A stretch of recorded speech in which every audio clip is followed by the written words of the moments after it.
Parliament ఎన్నికలు వస్తున్నాయి, మన క్యాండిడేట్ ఏంది చూడాలి. ఇంకో పేద మనిషి మన దాంట్లోకి వచ్చి మాట్లాడుతున్నారు.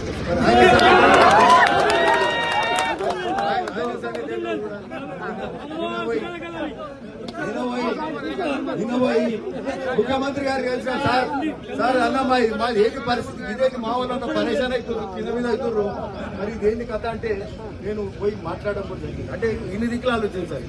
నేనేమో పెళ్లిళ్ళు తిరుగుతున్నా, పొద్దున్న మొత్తం ఇవే వార్తలు వస్తున్నాయి, మొన్న అందరు పరేషాన్ అవుతున్నారు. ఇదెక్కడ కథ అని చెప్పి మళ్ళా వాళ్ళ ముఖ్య నాయకులకు మొన్నటికెళ్ళి ఇవ్వబడి ముఖ్యమంత్రి గారు అన్ని సాయంత్రం పోయి వారికి వచ్చింది. గాంధీ భవన్లో దీపాదాస్ మున్సిపల్ గారిని కలిసాం. పార్లమెంట్ ఎట్లా మనం ఏం చేయాలి, ఏంటి కథ. సో ఇట్లాంటివన్నీ కూడా ఉంటాయి. అన్ని బ్యాలెన్స్ చేయాల్సిన అవసరం ఉంటుంది.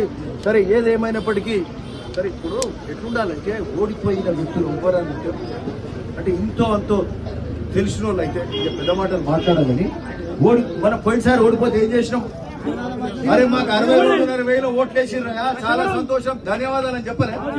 చెప్పి దావత పెట్టుకొని తెల్లారికెళ్ళి ఊర్లు తిరుగుకుంటూ పోయి కార్యకర్తలకు మేము ఉన్నామండి. 8.5 ఏళ్ళు తిరిగినాం, పదవి. అరే 3 ఏళ్ళు తిరగాలి రానే పదవి లేకుండా లేదా? మీకు తెలుసో లేదో నా అనుభవం చెప్తున్నా. నేను ఎమ్మెల్యే ఎంతో గొప్పను, ప్రతిపక్ష నాయకుడు అంతే గొప్ప. ప్రతిపక్ష నాయకుడు ఎందుకు గొప్ప అంటే జనంలో ఉంటాడు, జనం కోసం కొట్లాడవచ్చు. అధికారంలో ఉన్నాడు ఏంటంటే ఎంతసేపు అడిగిన జవాబు చెప్పాలి, మనం కొట్లాడి. అరే జనం తరఫున కొట్లాడండి, కొద్ది రోజులు కొట్లాడే ఓపిక లేకపోతే ఎట్లా? సమస్యల మీద పోరాడాలి. మాకు మూసి నీళ్లు స్వచ్ఛమైన నీళ్ళు రావాలి, మాకు కాలువలలో నీళ్ళు రావాలి, మంచినీళ్ళు కావాలి, అడగాలి కదా. నిమ్స్ కోసం కొట్లాడాలి, పాదయాత్రలు ఇవన్నీ ఎట్లా చేసినాం ఆ రోజు. మనం ఎన్ని చేసినాం, 9-8 ఏళ్ళు పని చేసినాం.